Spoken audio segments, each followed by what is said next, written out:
Një muaj pas arrestimit të një të riu holandez i cili grabiste shqiptarët duke i mashtruar përmes faqeve të falsifikuara, policia zbulon edhe 2 shtetas të huaj.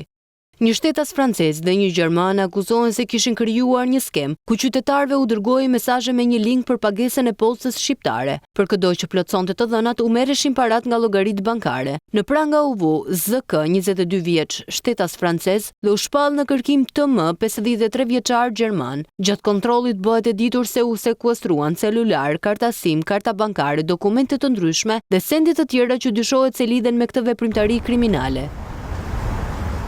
Grabitjet përmes linqeve mashtruese kanë shënuar rritjet e lartë në vitin e fundit. Për këtë edhe një herë apelohet që qytetarët të mos plotësojnë të dhënat personale ose ato bankare dhe aq më shumë të mos japin numrin e kartës së bankës dhe kodin e sigurisë. Në çdo rast kërkohet që të kontaktohet menjëherë institucioni financiar dhe në rast se janë përballë mashtrimit të denoncojnë në polici për të bërë të mundur hetimin dhe ndalimin e autorëve.